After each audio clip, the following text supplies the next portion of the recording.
Todas y a todos los asistentes, les damos la bienvenida a la segunda jornada del primer Foro Ciudadano de la Consulta Pública.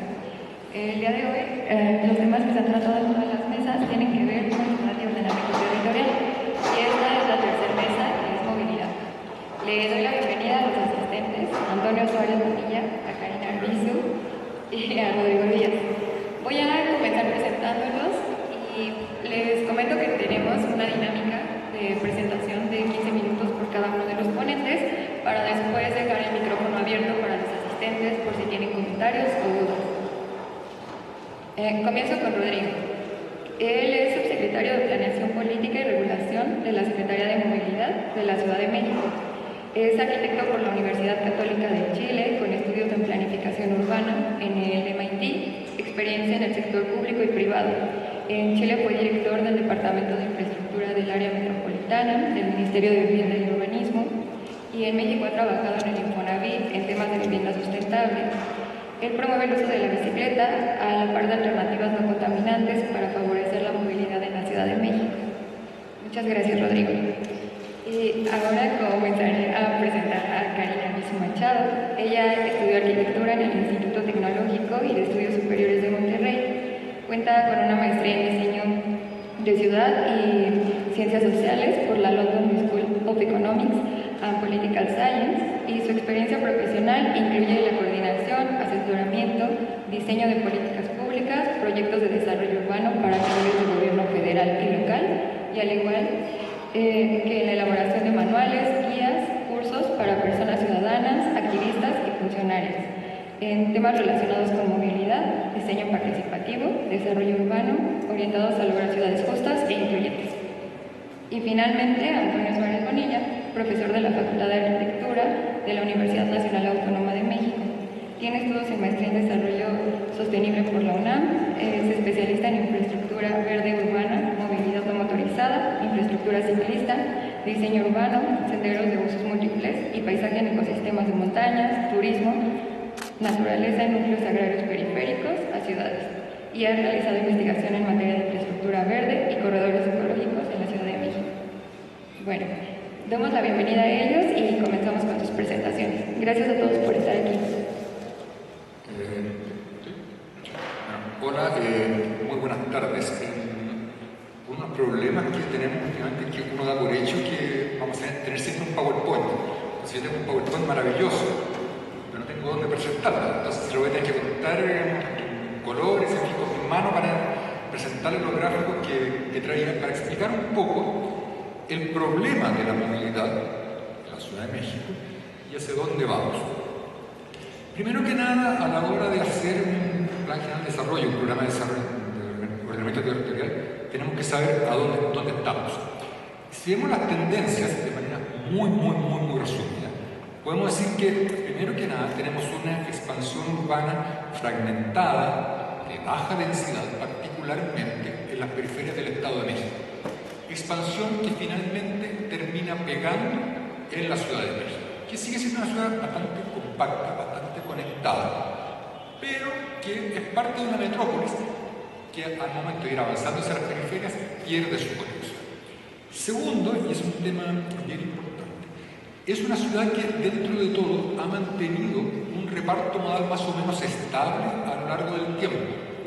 Es decir, si miramos la encuesta de Región Destino 2017, tenemos que solamente 1 de cada 3 viajes motorizados se hacen en automóvil o motocicleta, lo que es una muy buena noticia. La mayor parte de los viajes se siguen haciendo en transporte público.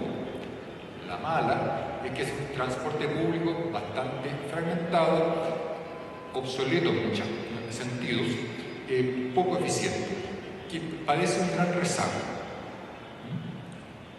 Hay algunas tendencias que se dan en el último tiempo, como por ejemplo el aumento de movilidad en 2 ruedas, particularmente en motos y también bicicletas algo, que se verán seguramente reflejados en la próxima encuesta Origen Destino, que deberá hacerse en 5 años más. Pero en general, si miramos en el largo plazo, sí tenemos una estabilidad en el tiempo. Si vemos como tendencia, tenemos la gran aparición de nuevas formas de movilidad en los últimos 10, y me atrevería a decir 5 años. Aplicaciones, micromovilidad, sistemas de reparto, etc. que no sabemos muy bien hacia dónde nos van, hacia dónde nos llevan y cuál será su impacto real. Hace, por ejemplo, 3 años creíamos que era una super mega revolución de micromovilidad, pero al final no fue tal. Pero sí, otras aplicaciones, por ejemplo, servicios de plataforma o servicios de reparto, sí están teniendo un impacto grande que no sabemos qué va a pasar en los próximos 15 o 20 años. Es una incertidumbre que tenemos. Esto nos lleva también a un fenómeno bastante grande, que es la aplicación de distintas formas no regularizadas de transporte, particularmente las periferias. Podemos llamarlo transporte informal o que se valen de distintos, digamos, rendijas legales, pero claramente aumentan estos servicios que están más allá de una planeación tradicional, propiamente tal. Entonces, eso podríamos decir que son las grandes tendencias que marca la ciudad. Ahora bien, si lo vemos desde un punto de vista de equidad, sí tenemos y muy marcado una amplia inequidad en cómo accedemos al transporte. Es cierto, la mayor parte de las ciudades de las periferias siempre están pobremente servidas, pero en el caso de la Ciudad de México, si tomamos la zona metropolitana del Valle de México, tenemos periferias en el cual la mayor parte de la población no tiene acceso a vías estructuradas. Si tomamos el conjunto de la ciudad, tenemos que el 47% de la población está a menos de 500 metros de un sistema estructurado.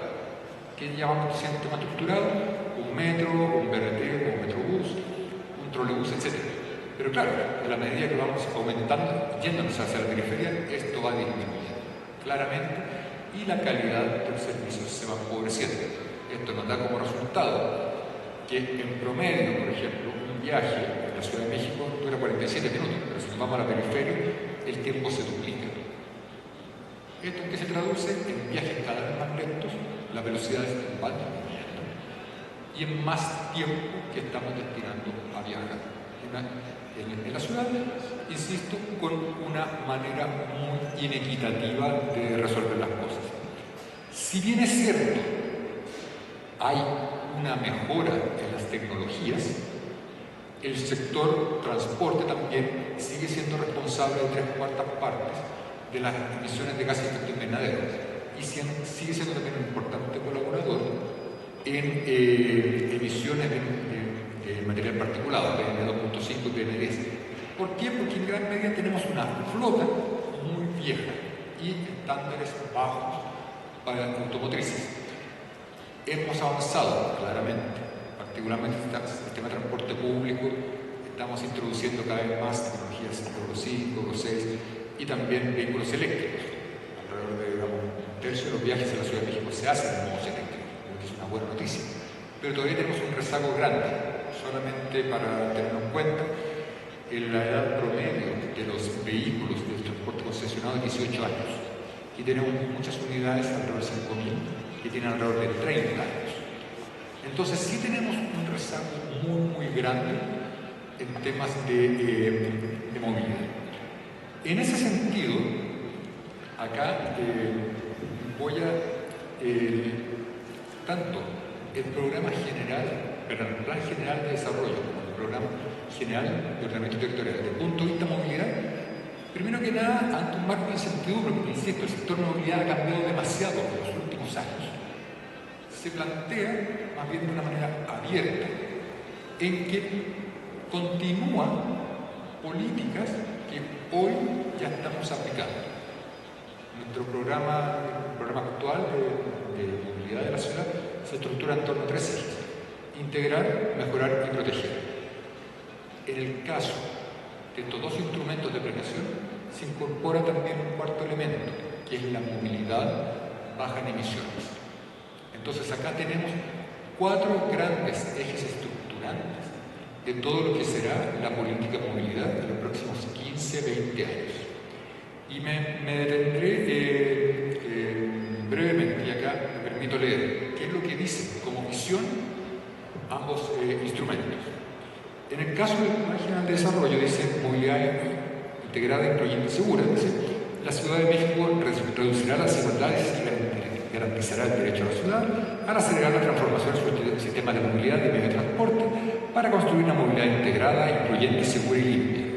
Con especial énfasis en los grupos de atención prioritaria y en particular a las mujeres, se reducirán los tiempos de traslado, se incrementará la accesibilidad a la red de transporte público, sobre todo a la periferia de la ciudad, y se logrará una buena experiencia de viaje en condiciones dignas y seguras para todas las personas usuarias. Acá hay algunos temas que ya son súper importantes y que pueden recalcar. Primero, un énfasis en las periferias. La ciudad, si bien es cierto, es un todo, hay rezagos que son distintos.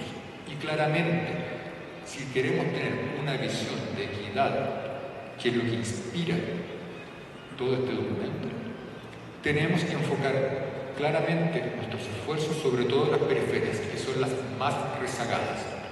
Ya lo hemos hecho bastante en esta presentación, por ejemplo, la línea de cable luz, que es un buen ejemplo, las extensiones del sistema de RT Metrobús. Pero claramente tenemos que reforzar el sistema de transporte masivo para conectar mejor las periferias, ligado a políticas de desarrollo urbano, creación de subcentros, etc. Pero claramente donde está el déficit es en la periferia de la ciudad. Segundo, hay un tema de equidad, que lo he nombrado varias veces. Y tercero, hay un especial énfasis, y se lee en todo el documento, en la movilidad de los sectores más vulnerables. Y se hace una específica mención en el caso de las mujeres. No solamente atendiendo el problema de la violencia de género, que es real y es muy alto en la Ciudad de México, sino también atendiendo las reales necesidades de viaje de las mujeres. Si vemos el patrón de viaje de las mujeres es completamente distinto al de los hombres.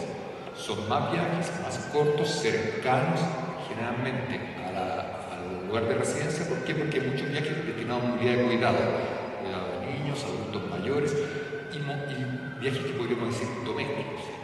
Comprar, hacer trámites, etc. Es una gran inequidad que claramente también tiene su correlato en el sistema de movilidad. Y precisamente las políticas que tenemos que reforzar van por el lado de nivelar la balanza.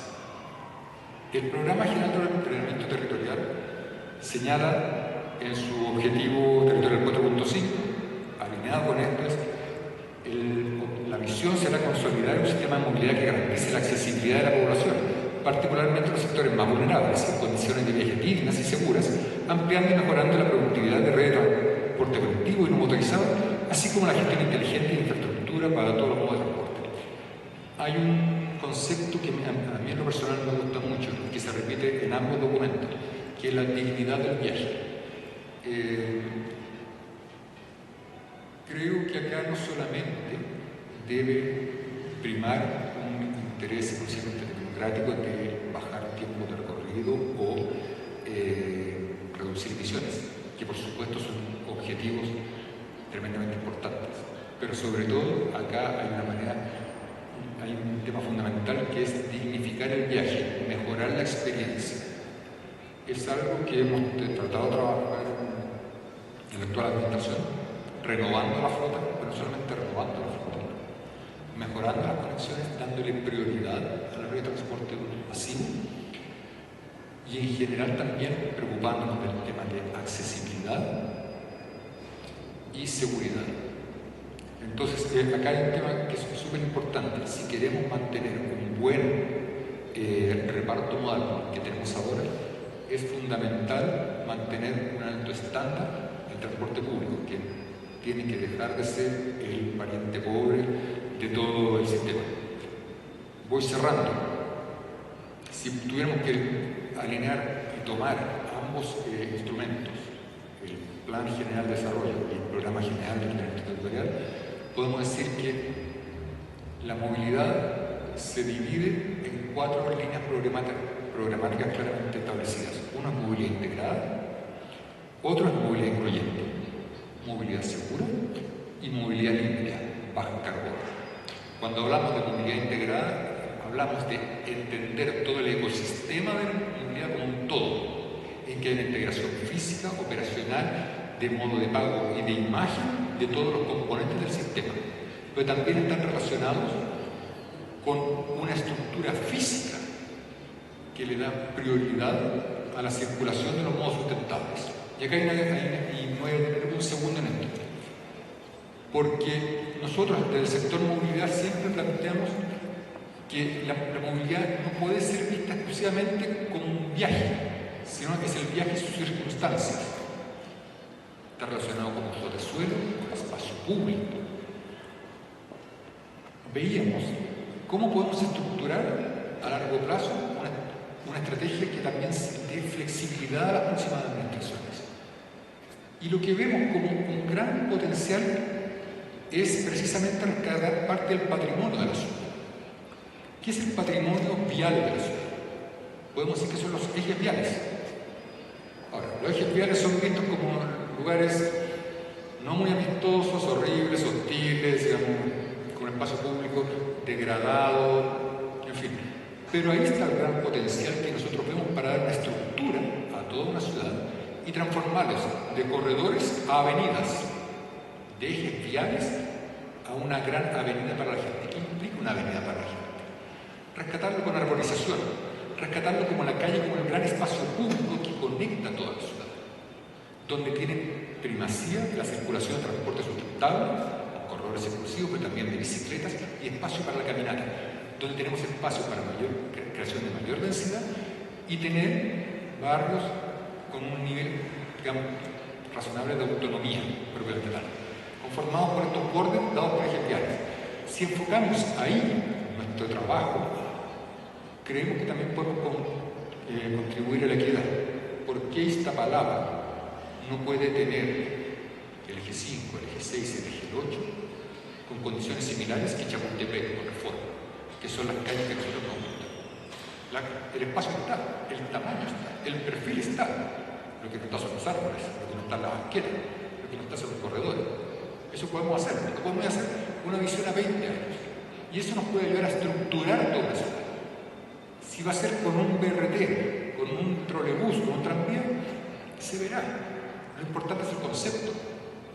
Esto es lo que nos puede dar a conformar una imagen de ciudad a partir de su sistema de movilidad. A partir de esto, nosotros podemos, insisto, crear una imagen de movilidad integrada en que todos los sistemas se piensan al mismo tiempo, se planifican, se gestionan, tiene un sistema de recaudo centralizado que permite balancear oferta y demanda y atender sectores menos atractivos desde el punto de vista de demanda. Podemos, a su vez, tener un transporte de alta calidad, seguro, en el cual el transporte colectivo sea realmente la mejor opción y no aquello que queda para el que no puede pagar algo mejor. Un transporte seguro, un transporte que protege y sobre todo un transporte también bajo en emisiones. Hoy vamos bien reglados en el tema de electromovilidad, pero no es suficiente. Esto tenemos que ligarlo con todas las aristas, bajando tiempos de viaje, fomentando transporte sustentable, introduciendo mejores tecnologías. Creo que ahí podemos tener una visión a largo plazo para esta ciudad. Muchas gracias.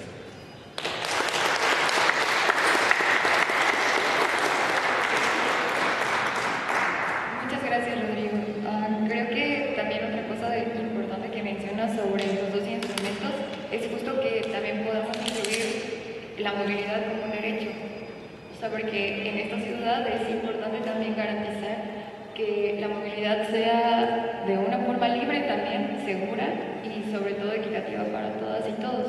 Entonces, justo esto que mencionas sobre los ejes y los principios que tienen en los dos instrumentos, tanto en el PEGOR como en el PGD, es necesario también identificarlo como un derecho humano, o sea, en el que nosotros nos podamos mover seguras también y sobre todo que cuando nosotros nos sintamos seguras al ocupar también el transporte público, nosotros podemos garantizar que otras personas también se sientan seguras. Muchas gracias. Y ahora doy la palabra a Karina Arbizu Machado. Muchas gracias, muy buenas tardes a todas y todos. Gracias, Rodrigo, por la invitación y también muchas gracias por estar aquí compartiendo este espacio. Antonio, Yolanda, y me gustaría partir de lo que acaba de decir Yolanda, de que la movilidad es un derecho y la movilidad, que se escucha como algo muy abstracto, es cómo nos movemos, de dónde a dónde y para qué, por qué y en qué condiciones. Estos últimos años a nivel nacional han sido años que se ha avanzado mucho en materia de legislación por dos razones muy importantes. En México, más o menos al año en total, mueren 16,000 personas en la calle por accidentes o, como se le dice ahora, siniestros viales, pero la gente normalmente lo llama como accidentes.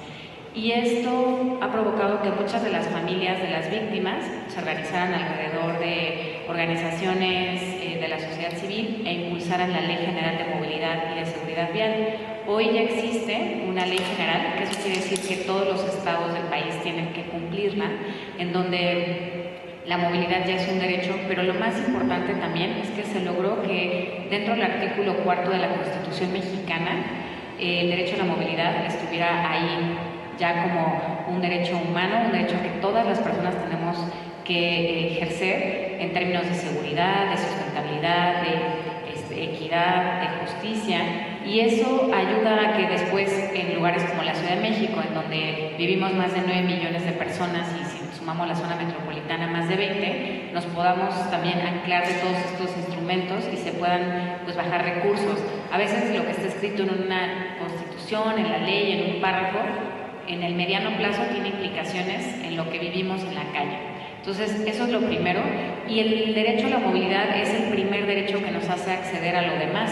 Si nosotros queremos ir al trabajo o a la escuela y queremos ejercer nuestro derecho a recibir educación, pues primero nos tenemos que mover. Y nos movemos desde que salimos de nuestras casas y caminamos por la banqueta hasta que nos subimos a algún transporte, ya sea una combi, el trole o cualquier otro modo de transporte que utilicemos, la bicicleta, por ejemplo, hasta nuestro destino final. Entonces, eso es algo que creo que en esta ciudad se ha ido avanzando, aunque todavía falta mucho. En realidad es una ciudad que es bastante desintegrada. Si te quieres mover de un lugar a otro, a veces, además de que los trayectos son inseguros y nos sentimos inseguras, principalmente las mujeres, no es fácil y no es accesible, gastamos mucho, no hay esta que se mencionaba que es integración en términos tarifarios.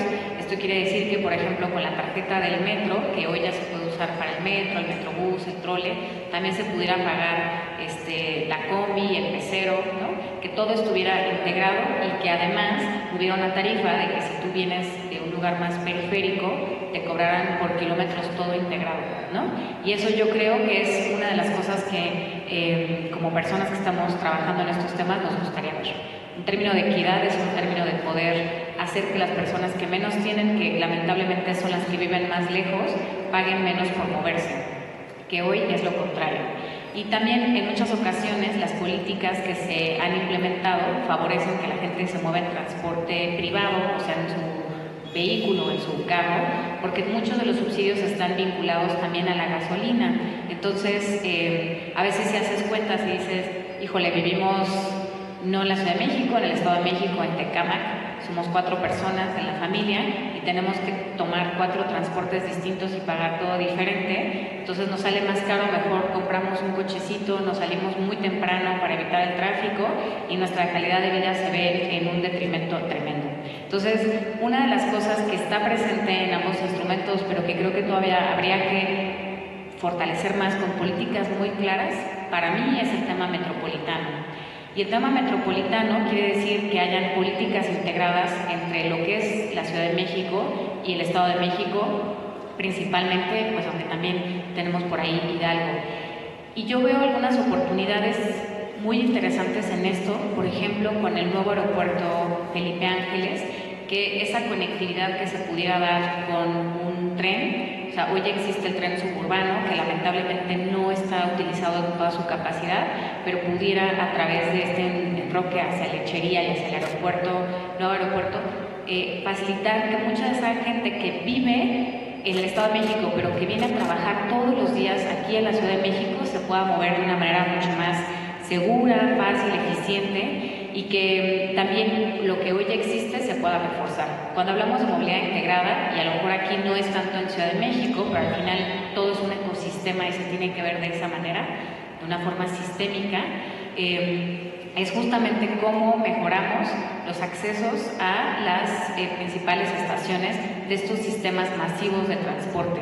Un sistema masivo pues claramente es el metro, el metrobús, que no en todas las ciudades de México hay, pero aquí sí hay, y las líneas del metro que conectan con el Estado de México pues se hicieron todavía cuando, digamos, la Ciudad de México dependía del gobierno nacional, ¿no? ¿no? O sea, antes de las elecciones del 97 y todavía en esos primeros años. Entonces, estos responden a temas políticos que a veces la coordinación entre las distintas entidades, o sea, digamos, el Estado de México, la Ciudad de México, no es tan sencilla, pero ese, digamos que es un punto muy relevante.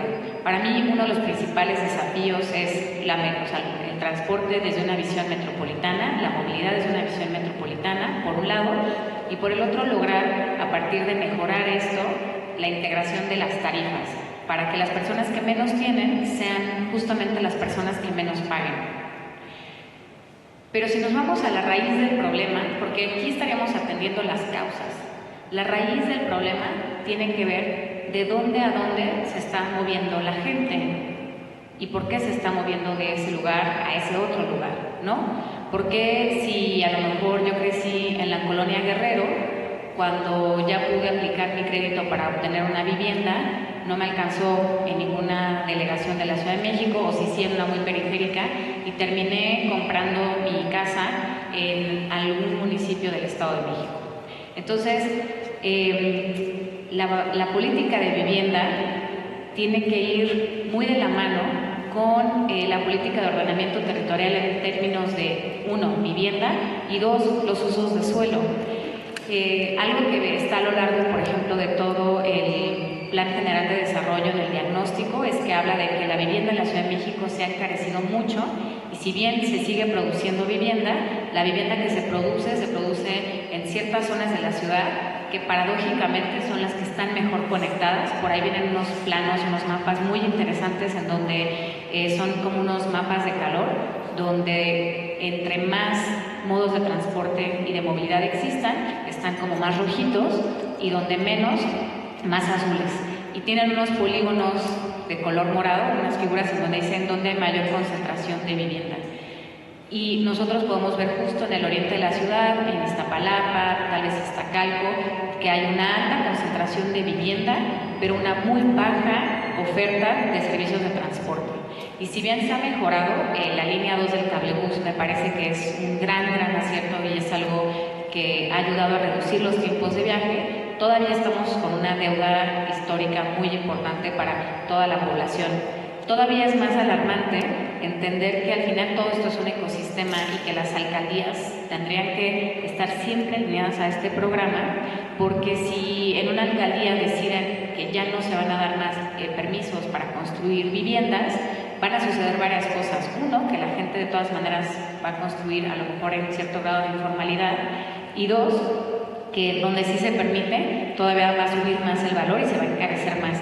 Y en su totalidad eso va a hacer que las personas que menos tienen cada vez tengan que ir más lejos a vivir, y eso tiene un impacto directo en términos de movilidad. Entonces no se puede pensar la movilidad o satisfacer, como dicen los técnicos, la demanda del viaje. Esto quiere decir entender de dónde a dónde, el origen, el destino del viaje, y satisfacer esa demanda o esa necesidad de viaje, sino realmente incidir de dónde a dónde se mueve la gente. Y una oportunidad que tenemos en la Ciudad de México, y que lo menciona también el Plan General de Desarrollo, es poder reutilizar y reconvertir algunas zonas que están en zonas más céntricas de la ciudad, mejor conectadas, que tenían usos, por ejemplo, de industria, y hoy pues ya la industria no es tan compatible con una ciudad tan grande como la Ciudad de México. Quedaron, no sé si conocen, por ejemplo, Atlampa, que está al norte de Santa María de la Ribera, que era una zona industrial que está en desuso desde hace mucho tiempo, y ahí ya hay planes para poder llevar vivienda y oferta de otros tipos. Pero es muy importante que esta política de vivienda sea una política inclusiva. Y es interesante ver cómo al final las dos metas que se están buscando tienen que ver con reducir el tiempo de los viajes, pero para poder reducir el tiempo de los viajes también hay que reducir de dónde a dónde se mueve la gente, por un lado, y por el otro, la congestión. Si te mueves en metro, pues no hay tanta bronca en eso porque va subterráneo, o a lo mejor en el nuevo trolebús elevado o en el cablebús porque no estás utilizando el mismo espacio bien, la misma calle. Pero si te mueves en transporte colectivo, en una combi, incluso en el metrobús, pues la cantidad de vehículos que hay en las calles obviamente te afecta en tiempos de traslado. Entonces, no solamente es mejorar los sistemas, sino también de dónde a dónde se está moviendo la gente. Eso por un lado, y por el otro, también que cueste menos moverse. Entonces, si nos preguntáramos, ¿no?, estos planes son a futuro, a 2040, ¿cómo nos imaginamos la ciudad? Yo creo que en esta ciudad cada vez hay más acceso a internet, a tener celulares con datos móviles y demás.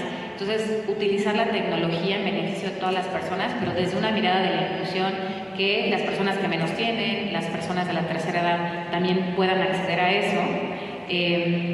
Y muchos de los cambios yo los veo también en las nuevas generaciones que están dispuestas a moverse en bicicleta, a caminar más, ¿no?, que tienen esta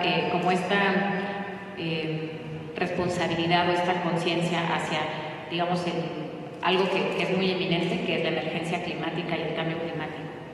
Los principales desafíos, pues, es justamente el tema metropolitano y entender también que para lograr un alto estándar en el transporte público y que las personas, y eso lo hemos visto a partir de la pandemia, por varias razones, entre ellas el miedo al contagio, mucha gente dejó de usar el transporte público y se está moviendo en motocicleta. Y estamos viendo que hubo un incremento de 550% de muertes de niños entre 5 y 9 años que eran pasajeros de motocicletas. Entonces, la moto no es la solución, aunque pareciera que sí, pero en realidad la motocicleta pues es un vehículo que tiende a ser inseguro por las altas velocidades que conlleva. Y si todo el mundo usara una motocicleta, al final tendrían emisiones, ¿no?, aunque fueran eléctricas. O sea, no es la solución la motocicleta, sino claramente es un transporte público digno, como dijo Rodrigo, de calidad. En oportunidades, yo creo que comparado con otras ciudades, a lo mejor aquí lo vemos muy caótico, pero el transporte al final en la Ciudad de México, pues te puedes mover de donde sea a donde quieras. Te tomará mucho tiempo, será medio inseguro, tendrás que transbordar 1000 veces, pero existe. Y yo creo que eso es una gran oportunidad con la que ya partimos, comparado con otras ciudades al norte del país, en donde la mayoría de la gente se mueve en automóvil. Y creo que una gran oportunidad es justamente lograr en el mediano y largo plazo la integración de las tarifas, para que las personas que hoy viven más lejos paguen, voy a ponerles un ejemplo, en total en su viaje 16 pesos, porque ya está toda la tarifa integrada, ¿no? Creo que hoy en promedio una persona gasta 44 pesos en sus viajes, ¿no?, moviéndose. Entonces, uno de los que plantea el Plan General de Desarrollo es reducir esos costos.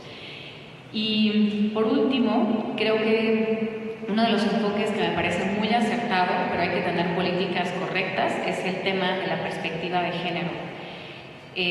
La movilidad del cuidado, que fue algo de lo que habló Rodrigo, que son todos estos viajes asociados a cuidar de otras personas, la hacen principalmente las mujeres.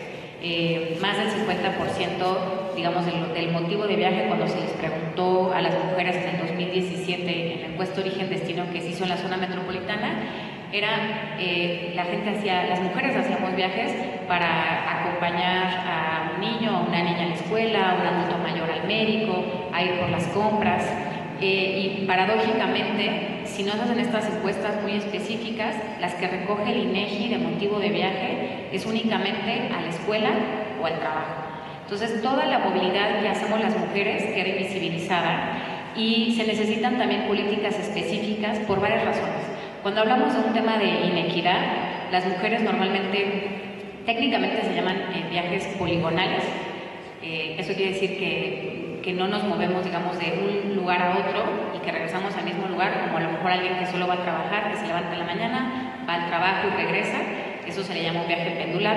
Un viaje poligonal es que antes de ir al trabajo te bajaste a dejar a tu hijo en la guardería, te cruzaste al mercado de enfrente a comprar unas cosas y entonces esos trayectos se hacen, algunos en transporte público, muchos se hacen a pie y otros se hacen en taxi o en mototaxi, que son como estas lagunas de la informalidad de las que hablaba Rodrigo.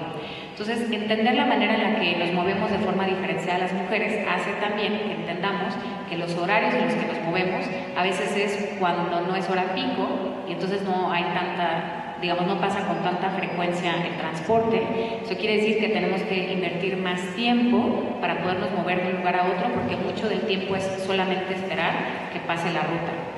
Y en eso hay algunas ideas que ya se han vertido de cómo hacer políticas tarifarias o de subsidios que sean focalizados, por ejemplo, a las mujeres de menores ingresos para que puedan realizar cierto número de viajes en las horas en las que no son hora pico, y que puedan tener un costo menor.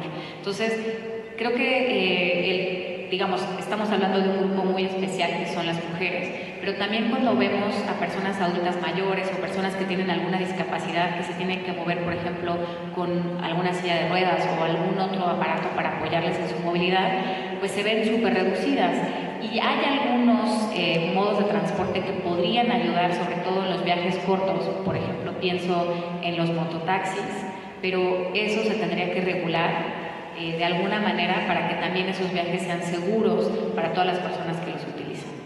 Entonces yo creo que los desafíos son muchos, la forma en la que se abordan en estos instrumentos de visión a largo plazo son muy interesantes, pero creo que lo más importante también es que las personas lo conozcan y que sepan que las decisiones personales también de cada una o cada uno de nosotros tienen un impacto en el colectivo, ¿no?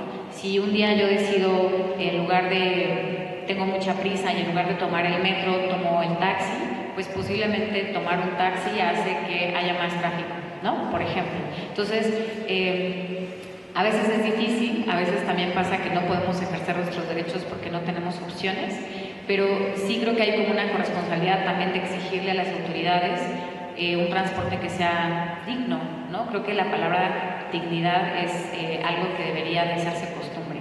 Muchísimas gracias.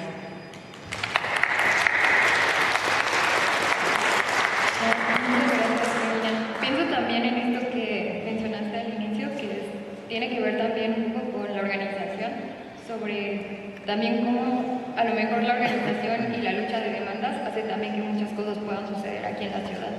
Entonces, a mí se me hace súper interesante mencionar, por ejemplo, eso, porque obviamente nosotros como funcionarios públicos tenemos una responsabilidad importante, pero también del otro lado, que es en el que también nosotros hemos estado, es importante identificar las luchas y las demandas, porque en realidad eso también es lo que hace que ejerzamos la ciudadanía, y lo pienso muchísimo por esto, porque entonces se trata de decidir y de querer tener justo un transporte digno, pero también se trata justo de poder quizá disfrutar también la ciudad desde cualquiera de las perspectivas, o sea, no importa si son personas con discapacidad, personas adultas mayores o mujeres, ¿no?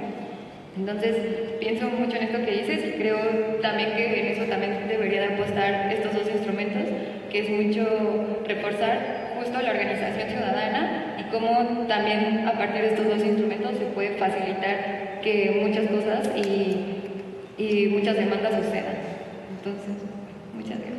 Ahora voy a dar la palabra para ir cerrando a Antonio Suárez Bonilla. Adelante. Pues muy bien, pues muchas gracias por la invitación. Un lugar hermoso para venir el lunes. Y si no tuviéramos subsidio en el transporte, la mitad de los que estamos aquí no estaríamos aquí. Me llamaba mucho la atención lo que decía Karina hace un momento en relación a la vivienda. Creo que lo que hay que entender es que hay temas urgentes y hay temas importantes. Y con el tiempo los temas urgentes se convierten en importantes y viceversa. Y aquí hay un diálogo entre la vivienda, que es muy importante originalmente, porque nuestros viajes inician en nuestras casas. Los viajes se componen de dos trayectos, uno de ida y otro de regreso.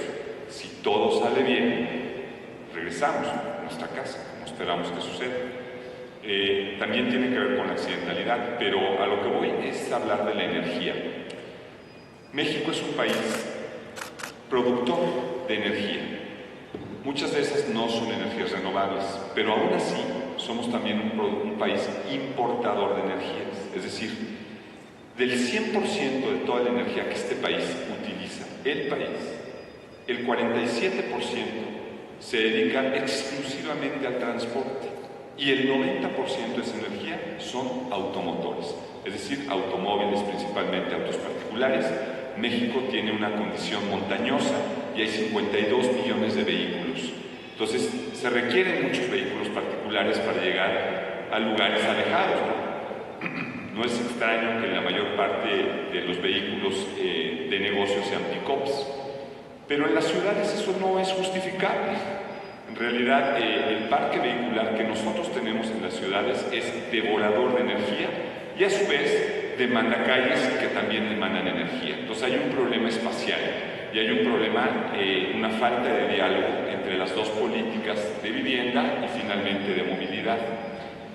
Yo creo que el programa aborde en general las principales problemáticas, pero creo que en el tema de energía se queda corto, porque nosotros nos estamos convirtiendo en un país que está produciendo menos energía. México llegó al final, digamos, al pico de su producción de energía hace algunos años y empezamos a disminuir ya la producción de energía. Entonces es un tema muy importante porque no podemos esperar que nos sigamos moviendo de la misma forma y con la misma intensidad y con la misma magnitud. Otro tema que creo que debería estar más presente en el programa tiene que ver con la demografía. Cuando yo nací en 1970, la tasa de fecundidad de las mujeres mexicanas era de 4.5 hijos por mujer. Hoy en día, la tasa de fecundidad se debate entre el 2.1 y el 2.2. Para que la población mexicana siga teniendo la misma cantidad de personas, necesitamos que las mujeres tengan 2.2 hijos por mujer. En la Ciudad de México eso está bajando a 1.7.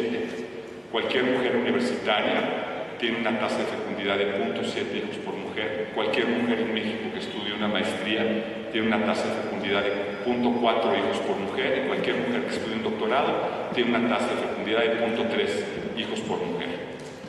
Hoy en día, si nosotros vemos qué personajes o qué edad de personas viven en la periferia, nos damos cuenta que somos personas generalmente mayores de 40 años y más, ¿no? Personas en edad madura, ya con canas, pero ese es un tema muy importante. ¿Quién está viviendo en las centralidades? Pues hay mucha gente joven, también hay gente mayor, pero hay un proceso de sustitución. ¿A qué voy con todo esto? Planear la movilidad como un conjunto de infraestructuras hacia el futuro también tendría que tener no solamente una visión de conectividad física, puentes, metros, metrobuses, bicicletas públicas, también tiene que tener una visión de conectividad funcional. ¿Qué quiere decir eso? Que las personas en el futuro también nos tenemos que mover para generar esa escalera social, porque hoy en día la gente que más se mueve es la que tiene más recursos, pero también es la que gasta un porcentaje menor de su ingreso. Y de manera inversa, la gente que menos se mueve es la gente que tiene menos recursos, pero también gasta un porcentaje mayor de su ingreso.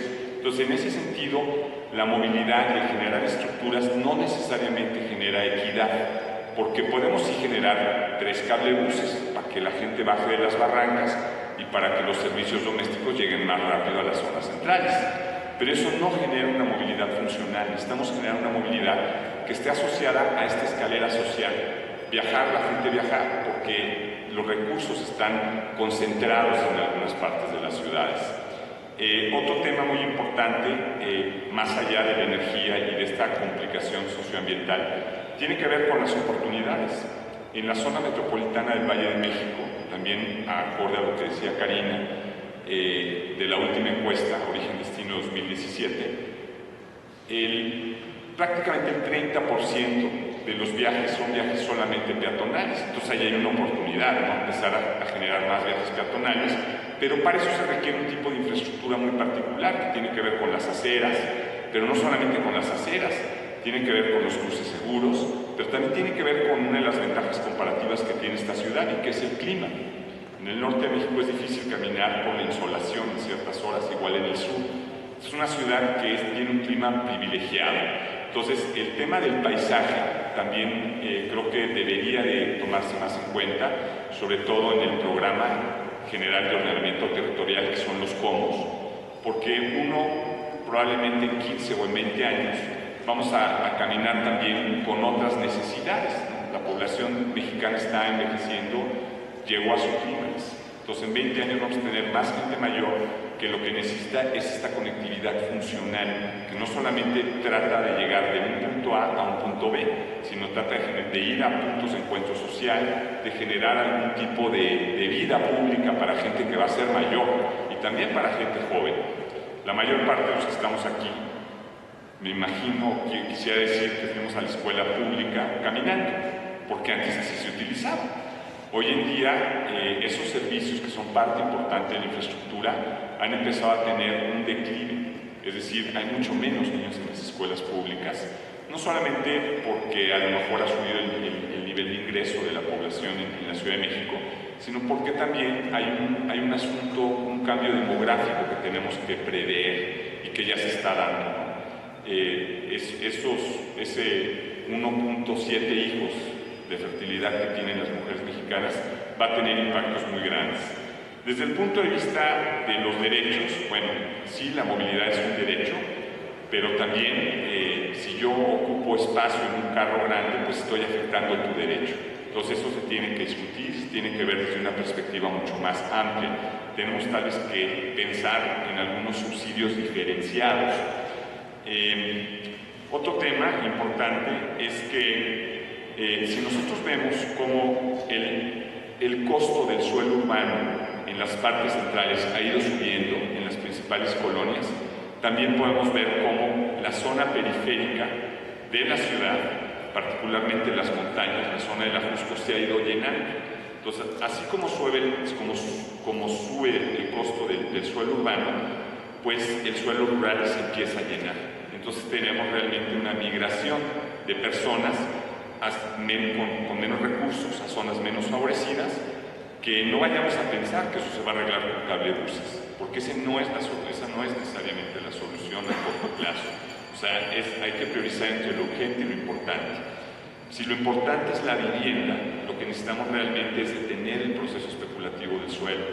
Pero ese es un proceso político tan complicado y tan complejo que implicaría algo que los gobiernos poco pueden hacer, que es realmente tener medidas que confronten al capital. Y eso es muy, muy complicado.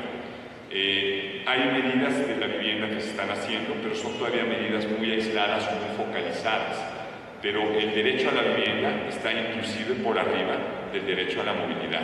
Tendríamos que balancear, jugar con esos dos para decir, si la movilidad es un derecho, hay un derecho por arriba consumado en la Constitución desde hace más de 100 años, que es el derecho a la vivienda. Creo que ese va a ser uno de los temas más importantes y creo que la Ciudad de México ha visto sus etapas sociales más fuertes con los movimientos a favor de la vivienda. Creo que en muy poco tiempo vamos a empezar a ver muchos más movimientos sociales reclamando vivienda. Entonces el gobierno tiene que estar preparado en la sociedad.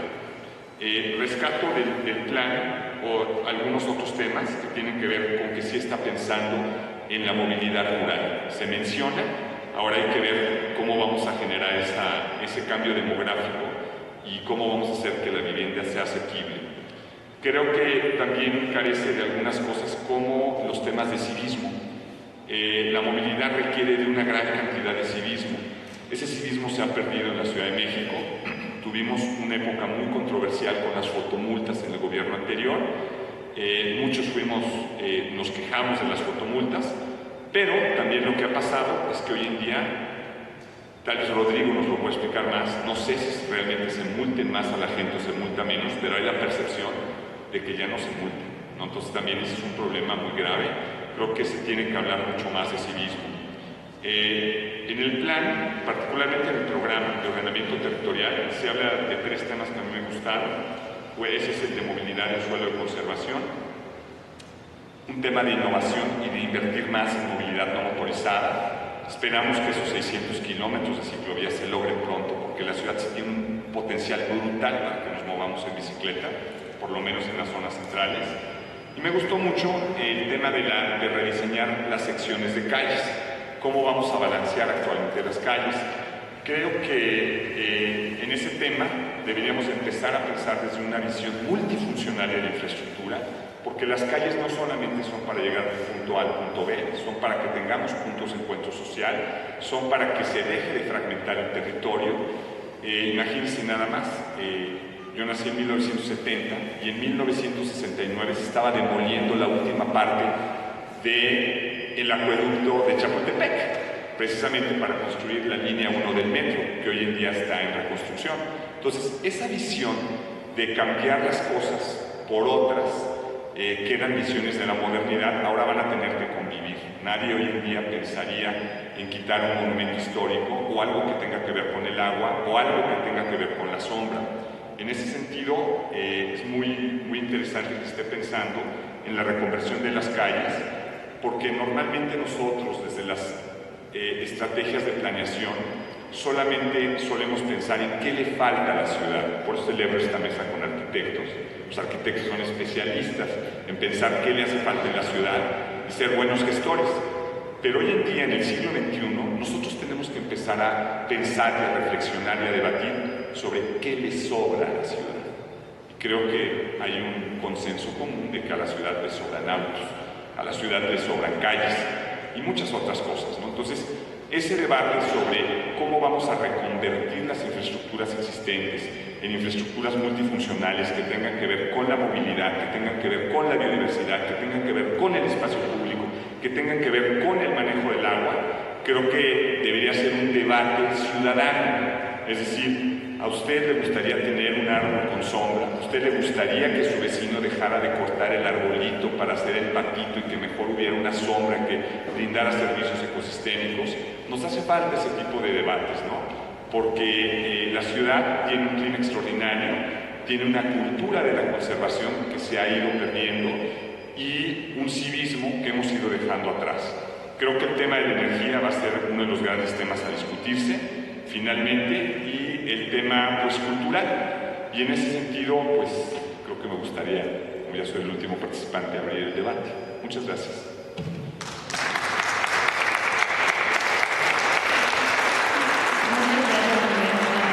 Antonio, y justo de esto que mencionas, quiero rescatar también sobre cómo es la movilidad diferenciada a partir de las diferencias de edad que podemos encontrar en las personas.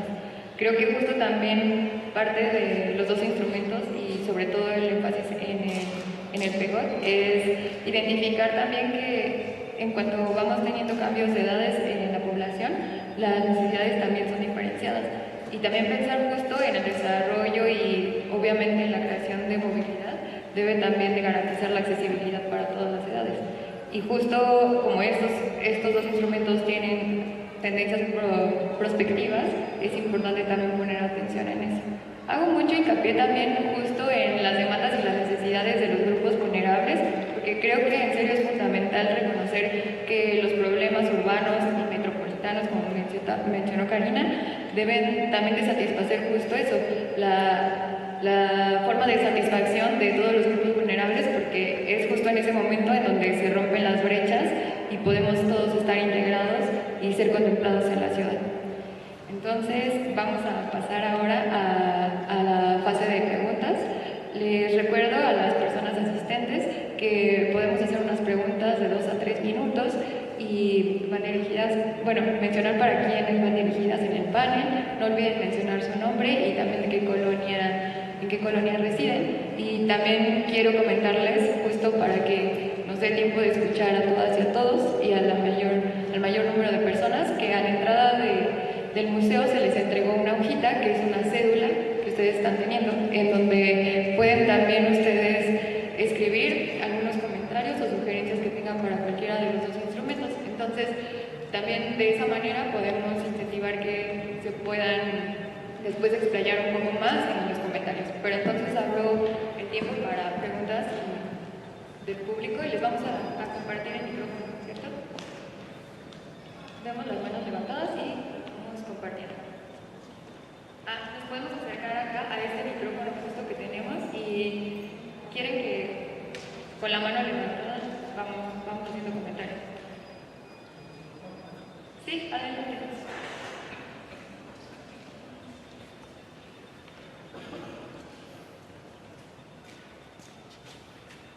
Buenas tardes, mi nombre es José Felipe Padilla, soy de la alcaldía Benito Juárez y pertenezco al COPACO de la colonia Américas Unidas del Lago.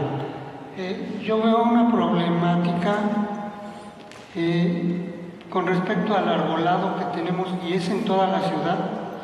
Muchas veces los árboles destruyen banquetas, destruyen drenajes, destruyen tomas de agua, destruyen vialidades, ¿sí? No se trata de que se quiten, sino buscar qué tipo de árboles son buenos para la ciudad, para que convivamos armónicamente y, no haya una destrucción, porque hay incluso muchas ocasiones que el árbol ya está afectando la construcción del vecino. Y pues él dice, oye, me acerco a la alcaldía o me acerco al gobierno de la ciudad, es que el árbol no lo podemos tocar. Entonces, ¿qué hago? Voy a esperar a que mi casa, mi predio, pues se destruya, se deteriore, y después, ¿de dónde voy a sacar dinero para poder arreglarlo? Esa es mi participación.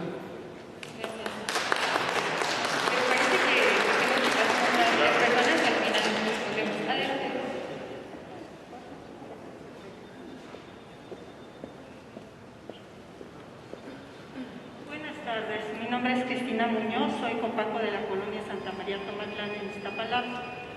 Me parece importante no solamente pensar en que nos hacen falta viviendas. En la zona en la que vivo, pues obviamente faltan viviendas, pero no solamente es cuántas, sino de qué características. Carecemos de jardines, de parques.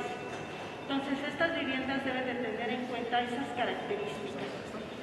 Otra cosa que nos hace falta es pensar en alternativas de energía sustentable, es decir, esa energía que sea solar, que ya nuestros alumbrados públicos no tengan cables, que tengamos que soportar. También esa es otra cosa, nuestro cableado de luz y de las llamadas televisoras de cable, que ya parecen una maraña de telaraña todas nuestras calles, y es horrible, no solo visualmente, sino que causa problemas. También otra cosa es los materiales con los cuales construimos las vialidades. Generalmente tapamos un hoyo, pero después llueve y el agua no tiene a dónde irse, porque no estamos pensando en los mantos acuíferos tampoco para recargarlos. Hay materiales como cementos permeables que lo que hacen es absorber el agua. Y ahí no solamente estamos creando una vialidad o un parque, sino que estamos permitiendo que nuestros mantos acuíferos se recarguen. Entonces sí me parece que tiene que ser, como ustedes lo dijeron, y si no lo dijeron, creo que fue en la otra mesa, que tiene que ser algo holístico, ¿no? Que tiene que ser desde muchas visiones, desde muchas profesiones que se trate de resolver un problema, no solamente desde los arquitectos o ingenieros, también desde las cuestiones de ecología, desde las cuestiones de energía. Muchas gracias.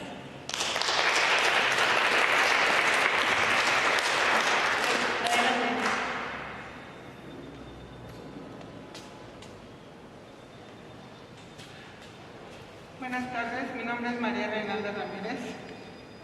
Fui maestra somalcha jubilada y pues para mí siempre fue muy importante la ciencia. ¿Por qué? Porque la fotosíntesis es un fenómeno físico-químico que nos produce alimento a las plantas y alimenta a nosotros, además del oxígeno al medio ambiente. Y si no hay plantas, no hay alimento.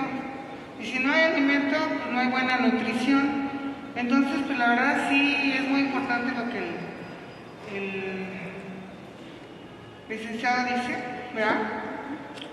Y bueno, pues tenemos que pensar en formas de vida, formas de, no sé, yo por ejemplo en lo personal, en la escuela yo cuando estuve hice proyectos de huertos escolares, me dediqué ahora a huertos familiares.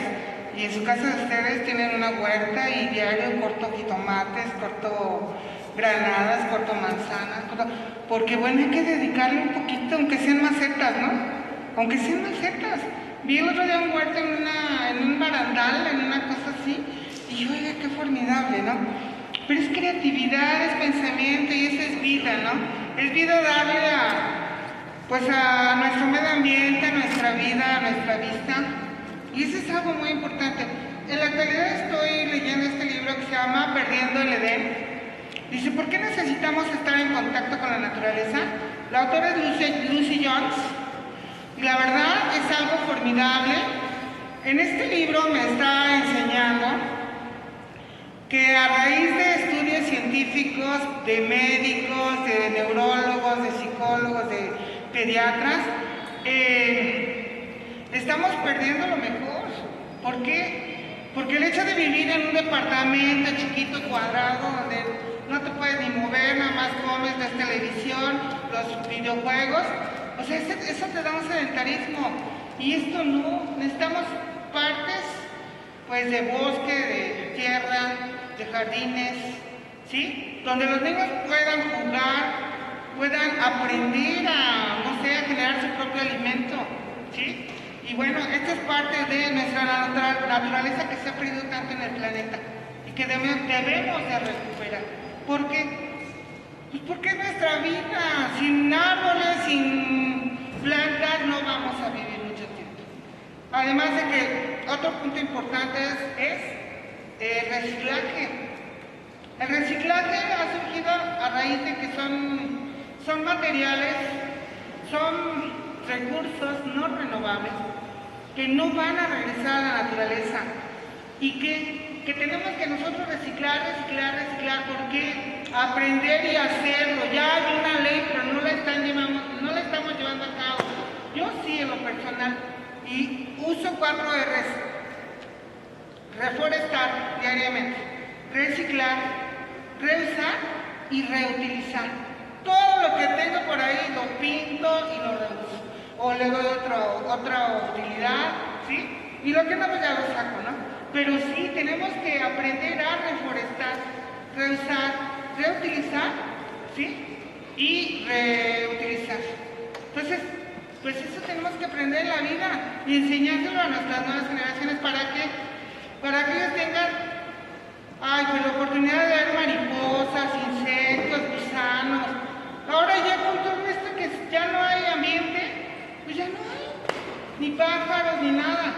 Entonces digo, bueno, estamos cortando a nuestras futuras generaciones de esto. Entonces sí es bueno que yo creo que lo comentemos en familia. Y el hecho de tener una plantita, 2, 3, al rato ya vienen las maripositas. Hay una brujicita, hay por ahí ¿sí? Animalitos, son ecosistemas, son hábitats. Y estamos perdiendo todo eso. Ya nos vendieron la idea de que, pues todo es modernismo, pero no es cierto.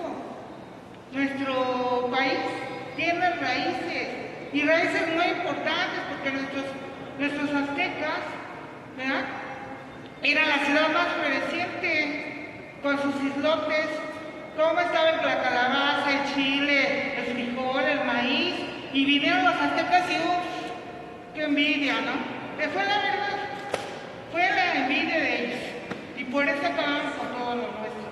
Pero en verdad, debemos de recuperarlo. Muchas gracias, María Carmen. ¿Les parece si con estas 3 intervenciones hacemos unos comentarios? O bueno, agregamos una más. Adelante.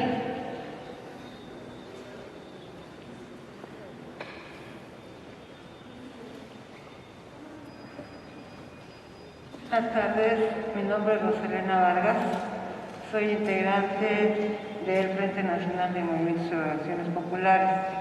Efectivamente, nosotros coincidimos que hay una ley de movilidad aquí en la ciudad donde lo determina que es un derecho humano, pero no se refleja en las acciones de gobierno para el transporte,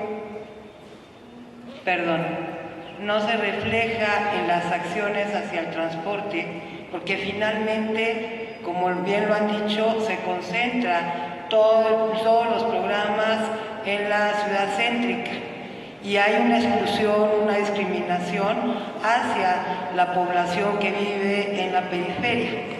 Y cuando impulsan un programa o una modificación a una ruta, en el caso, por ejemplo, de la línea 5 del Metrobús, se supone que todas las vialidades donde va el Metrobús son vialidades primarias, ¿no?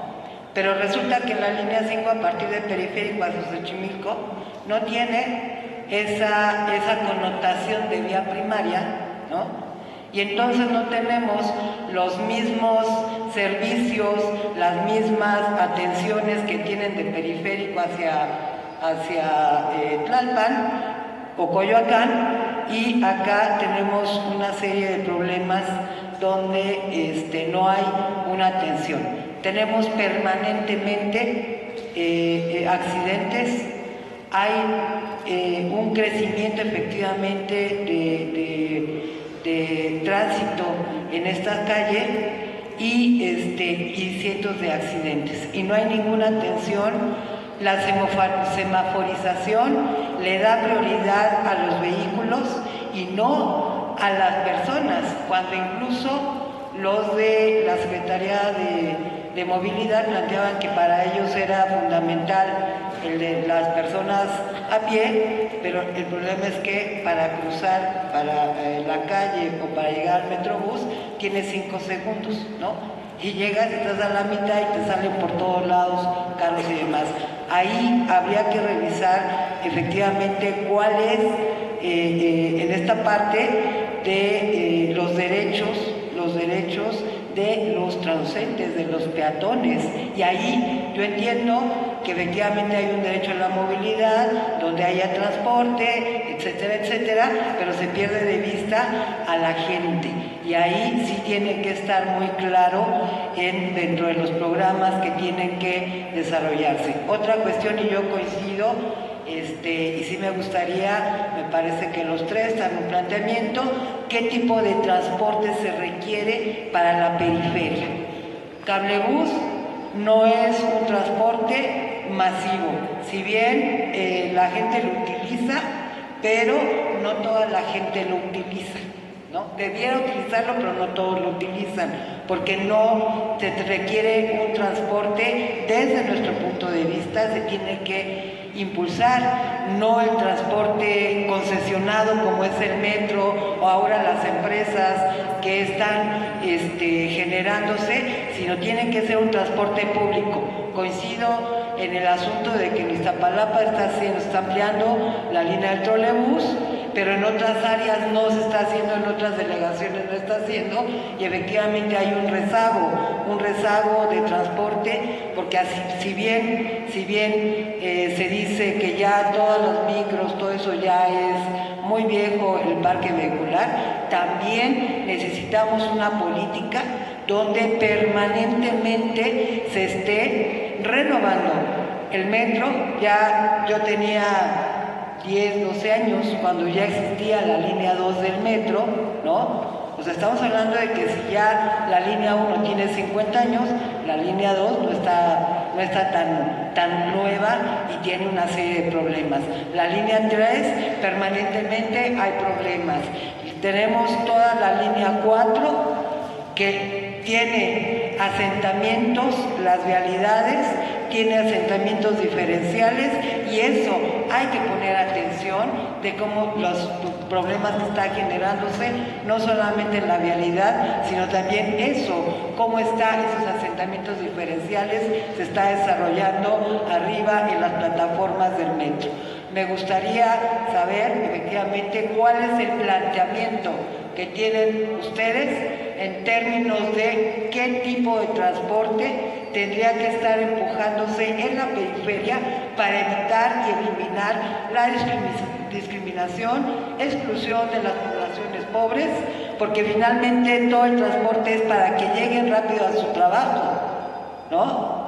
Pero entonces también eso, como aquí dicen, hay un costo, y el costo ¿quién lo paga? La clase trabajadora que fue cruzada a la periferia y que sus trabajos están en el centro, o de sur a norte, o de oriente a poniente, y eso no se refleja también en una política salarial importante para que esto reduzca un tanto las carencias que tienen las familias. Efectivamente, tendría que verse de manera integral la movilidad, el derecho humano a la vivienda, el derecho humano al suelo, ¿no? Porque si bien compartimos, perdón, no puede estar temprano en el ordenamiento territorial, pero también es cierto que hay un gran número de metros cuadrados que se están entregando a las inmobiliarias, y a las organizaciones se nos ha negado por varios años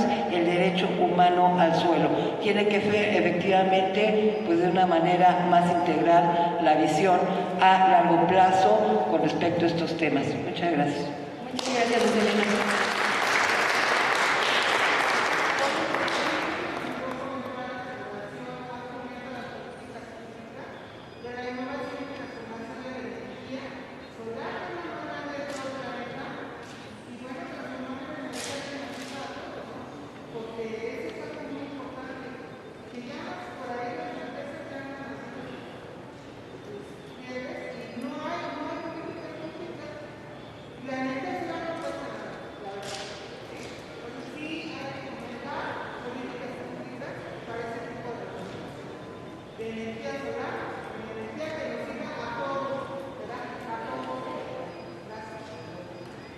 Muchas gracias a todas por tomarse la oportunidad de plantear preguntas. Abrimos entonces ahora los micrófonos para nuestros ponentes y adelante, ¿quién quiere comenzar? A ver, tomando en cuenta que estamos en foro movilidad, me referiré al comentario relacionado con movilidad. Salieron varios temas, pero me gustaría hablar de dos o tres. Uno, ¿qué movilidad necesitamos o queremos? Yo creo que no hay nada más estúpido que casarse con un sistema. Todo depende de qué contexto estamos trabajando. El cablebús puede funcionar muy bien, y funciona muy bien en Santa Catarina, funciona muy bien en Cuautepec, pero funciona muy bien porque tienen demandas muy, muy altas. Y si es un transporte masivo. Hoy, por ejemplo, la línea 2 de cablebús lleva más pasajeros que la línea 4, la línea 5 y la línea 6 de metro. Ya 75.000 pasajeros diarios. ¿Pero por qué? Porque conecta dos líneas de metro y está en una zona de altísima demanda que justificó la inversión. Eso no ocurre en otros lados.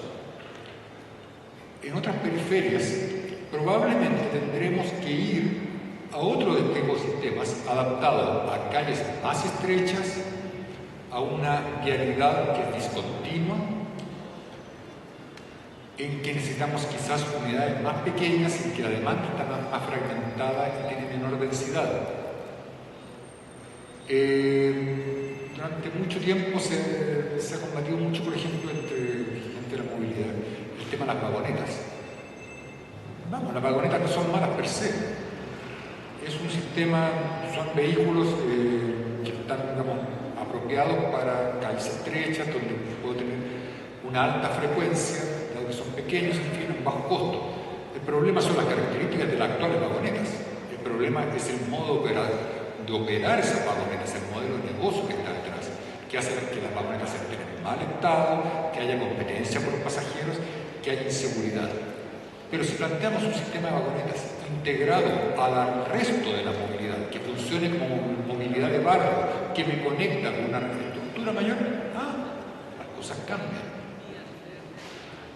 Entonces, no tenemos que casarnos con un sistema, sí tenemos que ver qué es lo mejor, y claramente eso lo sostengo y creo que al menos eso hemos tratado de hacer en más de 3 años.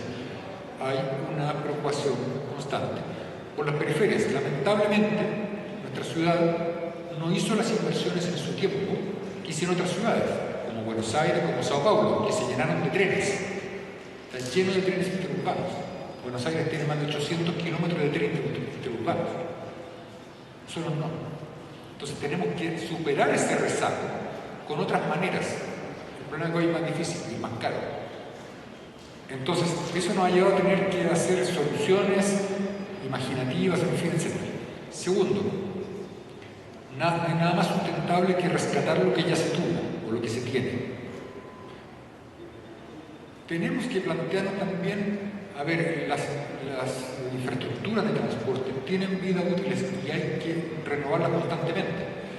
Por eso, si usted camina unas pocas cuadras, no va a poder tomar la línea 1 de metro, porque la mitad del tramo entre Valderas y Patitlán está reparándose, quedó viejo, se hizo chico, es incapaz de satisfacer adecuadamente la tremenda demanda que tiene. Y por eso tuvimos que cerrarlo, ¿no? Va a estar cerrado durante 8 meses este tramo, 6 meses el siguiente, precisamente porque hay que renovarlo completamente. Y así probablemente en el futuro vamos a tener que hacer radiadores, un montón de otras cosas. Pero tenemos que meternos en eso, en una idea de, a veces queremos ser súper innovadores, cuando la innovación estaba en rescatar lo que teníamos. La Ciudad de México hace 30 años tenía 500 kilómetros de trolebuses. La catenaria está ahí, las subestaciones están ahí. Lo que había que hacer es rescatar el sistema.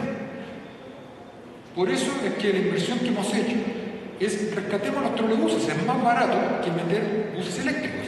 Los buses eléctricos los metemos donde no tenemos subestaciones, que es lo caro. O por ejemplo el tren ligero. El tren ligero lo primero que hicimos fue cambiamos la vía, porque la vía tenía maldición. Cambiemos la vía, eso nos permite aumentar la velocidad operacional, disminuir el tiempo de traslado y con eso darle mejor uso. Y ahora vamos a comprar nuevos trenes.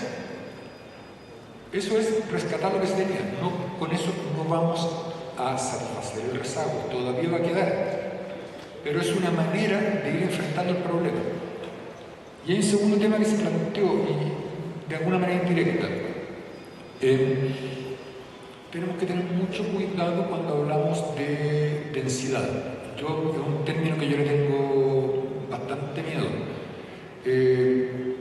Porque la densidad sin reglas claras puede transformarse en algo distópico, en una situación que se traduce en degradación del espacio público, se traduce en muchísimos problemas de uso de bienes comunes, etc. Y creo que eso es un poco lo que hemos vivido en los últimos años, es decir, crecer indiscriminadamente sin tener reglas claras de provisión de equipamiento, provisión de espacio público, etc. Y acá hay un tema que es fundamental. Con esto cierro mi intervención, a mí no me gusta, y es una opinión muy personal, hablar de derecho a movilidad, me cuesta agarrarlo.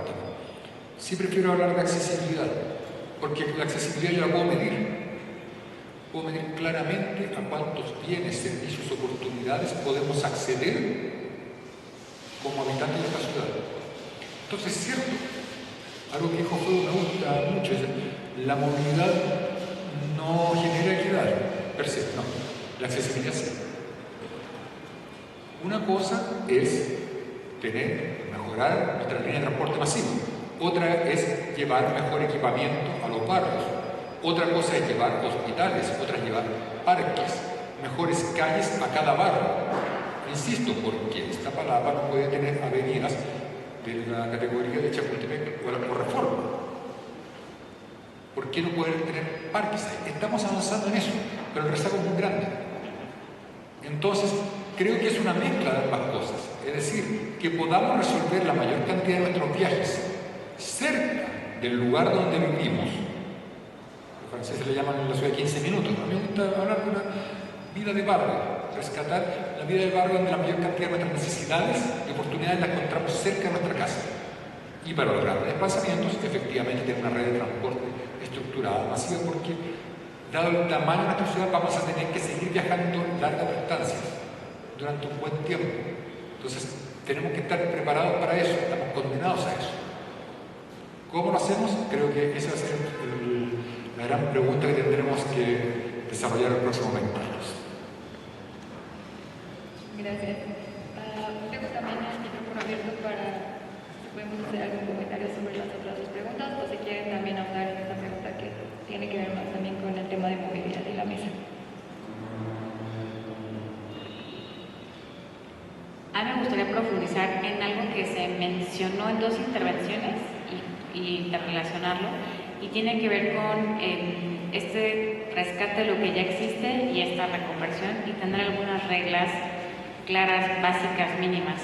Y lo pienso, por ejemplo, en rescatar nuestras calles y el espacio para las personas, el espacio de convivencia, el espacio para caminar y cómo tendrían que ser estas calles.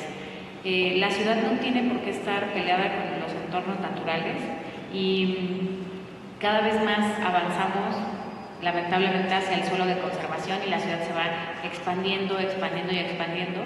Y a veces pienso en cómo podríamos hacer que la naturaleza sea la que invada la ciudad, en lugar de que la ciudad sea la que invada la naturaleza. Y nuestras calles son un gran elemento para poderlo hacer. hay un concepto que se llama infraestructura verde, y lo pensaba ahora que usted mencionaba acerca de los árboles, porque los árboles son una bendición, pero también pueden ser vistos como un problema si se ve únicamente en una escala microscópica.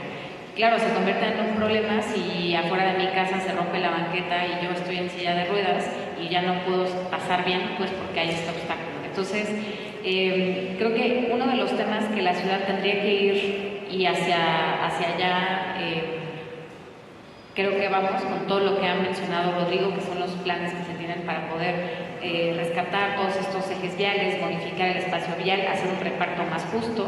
O sea, si ya tenemos una calle que digamos tiene un ancho de 40 metros, ¿cómo repartimos esos 40 metros de una forma equitativa cuando las personas lo que menos, imagínense, 30% de los viajes se hacen en auto privado, pero es el espacio al que más se le destina al automóvil? Entonces, ¿cómo se hace un mejor reparto?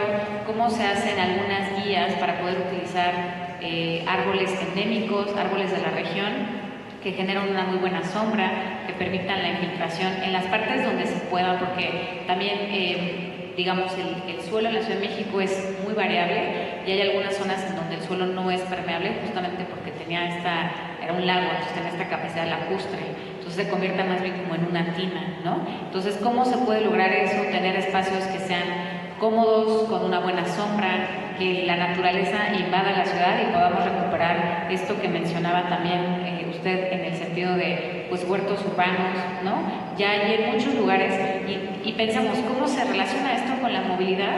Pues con la movilidad peatonal, ¿no? Espacios sombreados, dignos, en donde uno también se pueda sentar un ratito en lo que acaba de ir al mercado a comprar unas cosas o a la farmacia, está cansado, que haya bancas en las ciudades que mejoren el disfrute y el goce de la propia ciudad y del acceso a todos los bienes y servicios que éstas ofrecen. Y en ese sentido creo que también, aunque cada vez hay más investigación, todo se va interrelacionando, ¿no? O sea, porque una calle para que sea segura, pues tiene que tener, entre otras cosas, una buena iluminación. Entonces, ¿cómo hacemos que esta iluminación, además, sea sostenible energéticamente? Por ejemplo, una buena calle que permite que las personas se muevan a pie, pero también se muevan en bicicleta, tendría que tener unos buenos materiales para que cuando la hagan dure más tiempo, ¿no? De pronto los proveedores traen unas nuevas pinturas y unas nuevas cosas que lo arreglan y al año ya está otra vez lleno de baches y ya otra vez si uno va en bicicleta sale volando o si va caminando pues también se puede tropezar, lastimar un pie. Entonces esta parte, si bien es una parte muy pequeñita y de pronto cuando estamos hablando de un plan a 40 años pareciera que no es tan importante, pues son como las acciones en el corto plazo e inmediato que se pueden hacer y que van a tener un impacto muy grande sin tener que tener una inversión a lo mejor que la tendría un nuevo sistema de transporte. Y luego también creo que parte de la innovación, un poco pensando en cómo se tendría que mover hacia las periferias y lo que mencionaba también Rodrigo, es lo ideal sería que todas las personas pudiéramos ser multimodales. Eso significa que nos pudiéramos mover de distintas formas a lo largo del día, ¿no? Que podamos a lo mejor hacer algún trayecto a pie, otro en metro, otro en metrobús, y que un día utilicemos un transporte y al día siguiente utilicemos otro.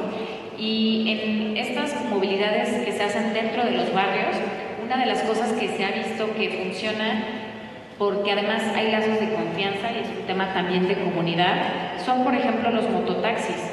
Se han analizado que además están dentro, digamos, de una laguna de informalidad, pero se han analizado y las mujeres a veces usan más estos servicios que los hombres.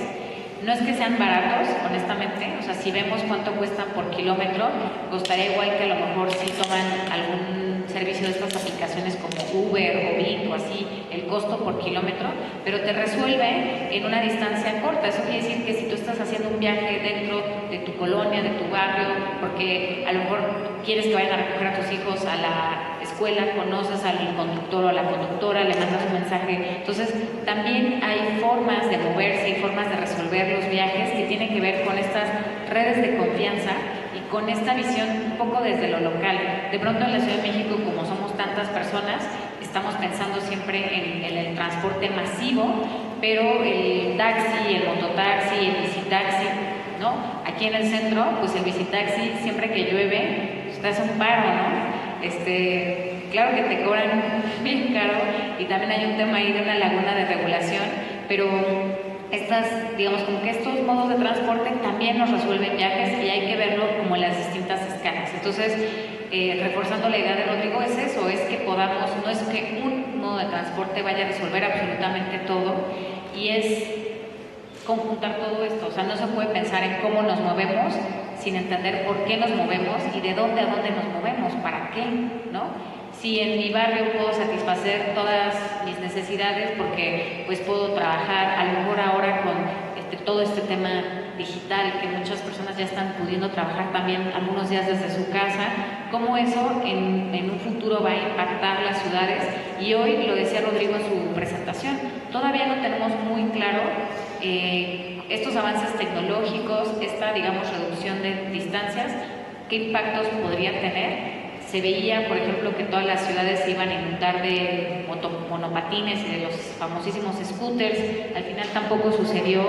Estamos sí viendo un crecimiento exponencial en las motocicletas, pero a lo mejor eso se puede frenar también con otras políticas públicas de formas de movernos mucho más seguras y que también sean igual de eficientes. Muchas gracias.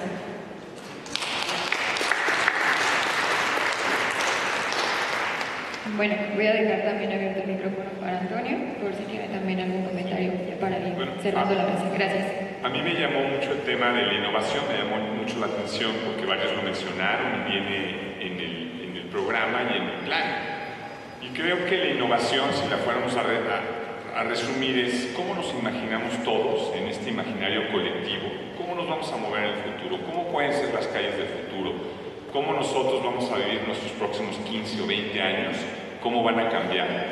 Y las innovaciones tecnológicas generalmente van acompasadas de las innovaciones sociales.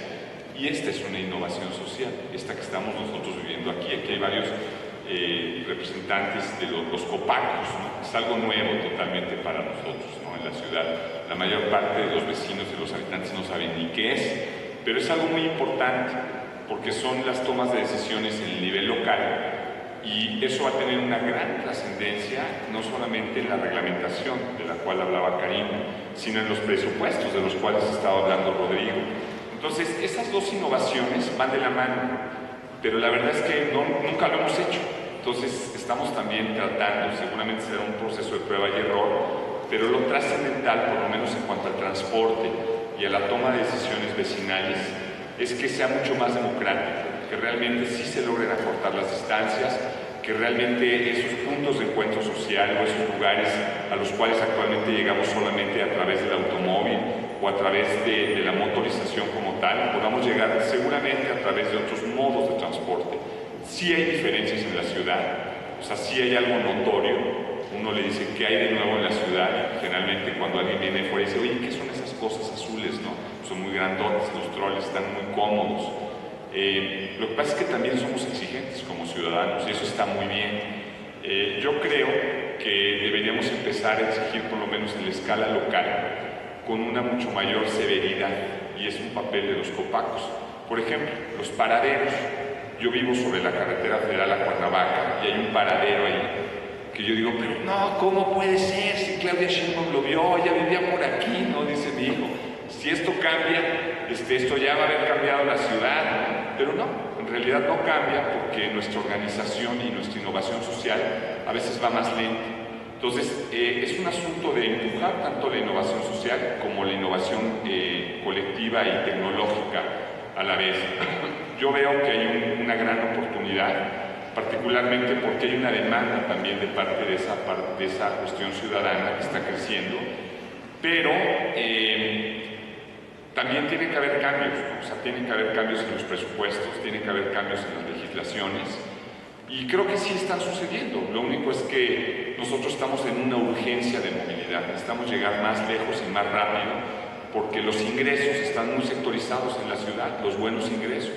Entonces, creo que el programa, afortunadamente, no es solamente un programa de movilidad, aunque hoy estamos hablando de la movilidad, tiene que ver, sí, con la parte de la biodiversidad, con la transformación de una infraestructura convencional a una infraestructura verde, pero eso tiene que estar visto en discusiones como estas, ¿no? Muchos de ustedes son representantes vecinales, algunos nada más son vecinos, algunos venían pasando y se metieron aquí.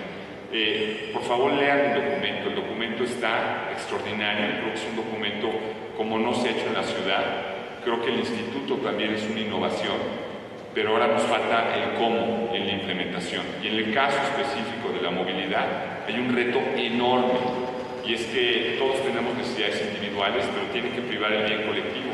Si el árbol de su vecino le está dañando la tubería, bueno, habrá que buscar, pero no hay que tirarla, hay que buscar soluciones intermedias.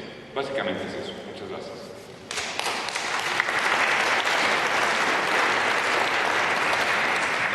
Muchas gracias. Bueno, vamos a cerrar esta mesa número 3 sobre movilidad y quiero agradecer mucho a los ponentes, a Karina, a Antonio y a Rodrigo, pero también quiero agradecer a ustedes por su participación y sobre todo porque creo que muchas de las demandas que ustedes pudieron expresar ahorita al momento de poder participar reflejan obviamente las necesidades que tenemos nosotras las personas cuando habitamos esta ciudad y sobre todo porque también ustedes son los que reconocen mejor que nadie las cosas que probablemente estén mal o que sea necesario cambiar en esta ciudad. Entonces quiero también, como dijo Antonio, invitarlos a que se acerquen a estos dos instrumentos. Se encuentran en la página del Instituto de Planeación. También tenemos informes en la entrada del museo. Usen también esta cédula que les hicieron llegar a la entrada. Es muy importante también que podamos ejercer el ejercicio ciudadano, que significa poder reconocer nuestras demandas, las cosas que necesitamos que cambien, las cosas que nos inquietan. Y creo que una manera importante es justo usando la cédula, que pueden acercarla al instituto, la pueden entregar aquí con el personal que va a estar los lunes en los foros. Y también la pueden mandar por correo. Si tienen alguna otra duda, allá tenemos también un módulo de información y les agradezco a todas y a todos